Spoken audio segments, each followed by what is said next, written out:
from February to April, I worked as an intern in the New York office for First Things First. I was the social media guy. So any clips of First Things First that you saw from basically the second week of February to the last week of April, a vast majority, probably 95% of all those clips, I edited, and some I even recorded for like the social media stuff on Instagram, TikTok, etc., for YouTube Shorts as well. That was me. And I was very, very blessed and honored to have that, that chance to go and basically have professional experience working for a massive company like FS1 and working for probably, based on what I see on social media and what I see in comment sections and online, the best sports show out there currently. And I kind of agree with that. Even before I worked there, I was a massive follower of First Things First, of The Herd, of Undisputed when that was around. And I thought by far, when First Things First picked up in its 3 p.m. hour and went from 3 to 5, that's when the show really took off, in my opinion. And I'm very honored and blessed to have worked for FS1 and for First Things First. But what's cool about it, and I don't know how many people have worked on TV sets or whatever, and especially in sports news, if you're enthusiastic about sports, and that's why I made this channel, because this is something that I maybe want to do for a career, the behind-the-scenes stuff, the during the commercial breaks and seeing how the show operates and the conversations, on set, that's where it got really interesting. Because there are a lot of things that the audience out there does not see during commercial break. There's funny moments that maybe because First Things First is a very unique show, and I sort of recognized that once I left. It's like, okay, well, First Take's not doing that, and all these other shows aren't really doing like skits and stuff like that for their shows for social media. First Things First, in my opinion, based on what I've seen, is rare in that regard. So all like the funny moments and skits, if we thought it was funny, we put that together, and that was a clip that I edited and put together. So there's some things obviously you can't talk about or that you can't reveal, live because it's sensitive information. But I thought, because I run a sports show and I feel like it is sort of breaking news in a way, that I have a platform to do it. Now, I will have journalistic integrity and not give away the sources or that highly sensitive information, but I will give you enough information to formulate a story for yourself. So on the set of First Things First, during a commercial break, a particular source close to Aaron Rodgers, basically this source told this guest on First Things First that Rodgers' plan was obviously to go back to the Jets. He was hoping for that. But once that door was shut and there was nothing out there, Rodgers was potentially going to undercut a current active quarterback in the NFL, Matt Stafford, and try to go to the Los Angeles Rams. That was his big initial plan before the Vikings came into play, and the Giants were in play, and the Browns potentially were in play, and all these other teams were in play, the Vikings. The number one team, and there was actually a report out there that Rodgers could be interested in going to the Rams. I could actually confirm that here today. That yes, Aaron Rodgers and another player wanted to go as a pair to the Los Angeles Rams if the Matthew Stafford deal fell through. Now, ultimately, as we know, that did not happen, so now Rodgers is on the Pittsburgh Steelers because that ended up being his only option out there at all. The Jets didn't want him. The Browns didn't want him. The Giants ultimately went with Jameis Winston, Russell Wilson, and Jackson Dart. The Vikings were going to move forward with J.J. McCarthy. The 49ers gave Brock Purdy a big deal. No team wanted him.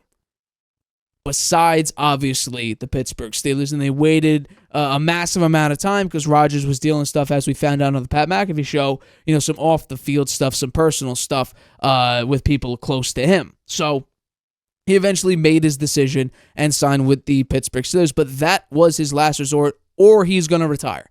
And as we found out, he signed a one-year deal because this probably, most likely, will be Rodgers' last season in the NFL. So what I can confirm to everybody out there was Rodgers did indeed want to go to the Los Angeles Rams, along with another player as a duo, to then undercut Matthew Stafford's potentially failed deal at the time and be the Los Angeles Rams' next starting quarterback. I can confirm that today from a source close to Aaron Rodgers. I know that's a little bit weird, and you're like, well, who the hell are you talking about? I'm trying to keep journalistic integrity, but you can imply that there is a source out there that is close to Aaron Rodgers that could obviously confirm it. But I could tell you that right now that Rodgers did want to be the Los Angeles Rams starting quarterback if the Matthew Stafford extension deal fell through. I can confirm that now for you today. But if I'm the Pittsburgh Steelers right now, if I'm going to be honest, I don't know how good I feel. And this offseason, you actually made some pretty crazy moves. There was the recent one for Jalen Ramsey along with Jonnu Smith. That definitely could be something. But we saw Jalen Ramsey moments the past couple years, he get cooked pretty easily. Darius Slay, you decided to also pick up. I don't think that's a terrible move either. You had to give up Minkah Fitzpatrick, which I don't love, but he's regressed in the past couple years and obviously dealt with some injury. You obviously have DK Metcalf. I think the Jonnu Smith deal is also pretty nice to pair him up with Pat Freiermuth. I think that actually might be a pretty good move because when he was with the Dolphins, we saw some massive games from Jonnu Smith, some very clutch catches, even against the New York Jets as well. So will that help out Aaron Rodgers? Maybe. But what I'm taking a look at when it comes to the Pittsburgh Steelers is I'm looking at their offensive coordinator in Arthur Smith. And I'm taking a look at his numbers when it comes to, quarterback rankings, passing the football versus running the football, because as soon as we saw Justin Fields and Russell Wilson go to the Pittsburgh Steelers last year, everyone was like, okay, no, that makes sense. Arthur Smith, he likes to run the football a lot. He gives him a dynamic piece at quarterback to run the football. It was a really, really good idea in my opinion. But if we take a look at the attempts per game, the ranks of the attempts per game under Arthur Smith as an offensive coordinator, from his time in Tennessee as an OC to Atlanta as a head coach, and then last year with Pittsburgh as an OC. These are the ranks for attempts from a quarterback. 31st, 30th, 19th, 31st, 25th, and 29th. What about yards? 21st, 23rd, 16th, 31st, 22nd, 27th. Touchdowns, passing touchdowns. It ranked 8th, 25th, 24th, 26th, and 20th. So this is a heavy run offense because the past 3 years, actually 4 out of the last 5 years, he's had a top 4 running attack offense in attempts per game, or total attempts. So Rodgers is going to a system where they're going to need to run the football a lot because that's just what Arthur Smith does. Do I trust Caleb Johnson and Jaylen Warren to lead me to the promised land? No, I don't. In fact, I don't think it's going to be that great either, because not only do you have, a potentially, lesser run game compared to the rest of the NFL, you also have a massive contract situation when it comes to TJ Watt, who's frustrated with his deal. And if you can't get that sorted out, I'm going to be very, very concerned. And by the way, people are like, what about Caleb Johnson? He'll be okay. Jaylen Warren, he was pretty effective. If we take a look at the rankings here, the running attack that the running back unit ranks for the Pittsburgh Steelers, 32nd, 31st, 30th, 29th, they're 28th in the NFL in running back unit. So, and I had the same exact logic last year with the Raiders when I said the Raiders are not going to be a good team. Because if you take a look at the roster, it just didn't make any sense. They weren't going to be a good team. And really, no, we had to look at the defense. Well, the defense wasn't great. The offensive line wasn't great. The running attack will help out Aiden O'Connell and Gardner Minshew. Yeah, no, that didn't happen. In fact, the running game was garbage. The worst in the league, and it wasn't really that close. So I can understand why, if you're the Pittsburgh Steelers, saying we're finally getting a quarterback. Since Big Ben, we've had Kenny Pickett. We've had these bums at quarterback. Mitch Trubisky. Even, in my opinion, Russell Wilson's washed. Justin Fields didn't have great touch on the football. So they finally have a competent quarterback, but do they? Because Zach Wilson went 7-10 multiple times on the New York Jets with a lesser wide receiver core, a worse offensive line, the same exact defense, and a worse running back group than Rodgers had this past year with the Jets, with an upgraded offensive line, a healthy running back unit. Some could argue an upgraded wide receiver unit because he was able to lure Davante Adams from the Raiders over to the Jets. So, in my opinion, a better wide receiver unit and the same defense. And, because it's Rodgers, he got his head coach fired.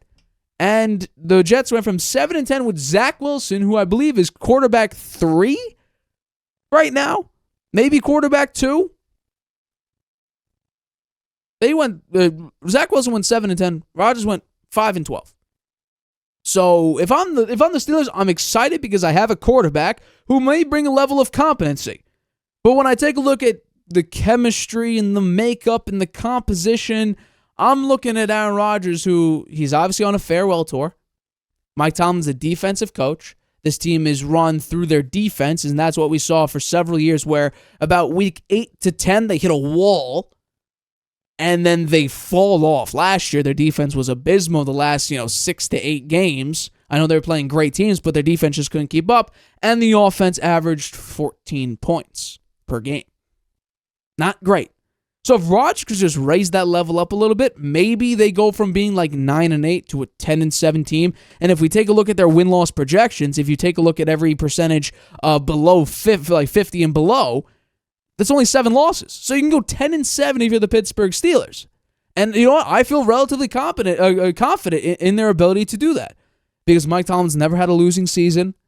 And now you have Aaron Rodgers at quarterback. If you could just get that TJ Watt contract sorted, Jalen Ramsey plays, at sort of the same level he's been in the past couple of years. Joey Porter stops committing so many penalties. Darius Slay gives you a level of competency. Rodgers just plays decent football and not put you in massive holes early in the year to get warmed up a little bit. And then Jonnu Smith, Pat Freiermuth, tight end attack, DK Metcalf. I don't love your wide receiver 2 in Calvin Austin and Robert Woods. I don't particularly love that. I'm hoping Roman Wilson. He's a fan favorite of mine. He got hurt last year, but I like him a lot. Maybe he gives you a nice wide receiver 4 option. But your running attack's going to be something that is definitely going to need to take a massive look at. And maybe, hopefully, Jaylen Warren picks it up a little bit with Najee Harris gone. But, I bet a couple months ago when the futures got released, the win-loss futures, I bet the Steelers over 8.5 wins. That's their win-loss total, because of course it is. So I have them winning more than 8 games, or winning more than 8 games and having a above 500 record and maintaining that streak. So maybe, I'm trying to be devil's advocate here a little bit, but I wouldn't feel that confident if I'm a Pittsburgh Steelers fan. I can feel okay that I have a competent quarterback, but I can take a look at what Rodgers just did the last 2 years, where he played games and okay, well, he had a shot to go to the playoffs after coming off an MVP year in 2021, and in 2022, have a shot at making the playoffs, and in the final game of the season, you go up against the Detroit Lions with a terrible defense at the time and lose, and you don't play that well. In fact, the only reason you were even in playoff contention was because your defense was so great. But you come off that loss, and then you get hurt 4 plays in week 1 against the Buffalo Bills in 2022, if I'm not mistaken, or 2023, excuse me. And then the following year, this past year, 2024, you get your head coach fired. You don't play very well at the very beginning of the year, and you win 5 games when Zach Wilson, Trevor Siemian, and Tim Boyle were able to win 7 games, and you win 5. So, like I said, I picked the Steelers to win more than 8 games. So, I'm not saying, all hope is gone. Your schedule is definitely a pain in the ass, because your schedule is very, very difficult once again. Can Rodgers just take your offense averaging 14 points and maybe average 17 points, and that could help you out with a win or 2? Sure. So maybe that's the case, but I just want to get that news out there. Rodgers' market was bare as all could be. The Vikings had no real interest in him. The Jets kicked him out the door as soon as Aaron Glenn got in there. He said goodbye basically instantly. The Browns, no. The Giants said that they were interested, but ended up going with Jameis Winston, Russell Wilson, and then Jackson Dart in the surprise move up into the first round and draft Jackson Dart. So, yeah, not a great market. I mean, Tom Brady at 43 or 42 in 2019, playing terrible football at the time, looking his age, and the last time we saw him take the field and, have a decent drive, he threw a pick 6 to, I believe, Logan Ryan in the wild card game against Tennessee. Now, the Patriots defense, that was supposedly this great defense, couldn't stop the run, and I think Derrick Henry had 220 yards or something like that in that wild card game. They couldn't stop Derrick Henry at all, but who could at that time? But yeah, last time we saw Tom Brady in a Patriots uniform, he threw a pick 6. And then he actually had a much bigger market than Rodgers did, because ultimately it came down to 2 teams for Rodgers and then 1 team pretty quickly, the Pittsburgh Steelers. So it was Pittsburgh Steelers or retire. Tom Brady had I think the Colts were interested, the Raiders were interested, the Bucs were interested, the Patriots, of course, were interested, and maybe 1 other team was interested in Brady. But Brady had 3 or 4 teams. Rodgers had at the most 2. But I don't think the Giants had real interest in him, because they didn't wait as long as the Pittsburgh Steelers did. They went out, they drafted a quarterback, they got 2 veteran pieces, and paid him decent money. You paid Russell Wilson a decent amount of money. So I think it's a little bit, crazy to say that the greatest thrower of the football of all time, that some people say, his market was as bare could be. Hi, everybody. Thank you for watching this clip of the Harvey Hour. If you want to watch the full show, you can by clicking the I in the top right-hand corner right now. If you want to take the show with you on the go, it is available wherever you get your podcast. We go live here on YouTube every single Tuesday and Friday at 6:30 p.m. Eastern, so make sure you hit that like button, that subscribe button, and the notification bell to get notified whenever we upload a video and whenever we go live.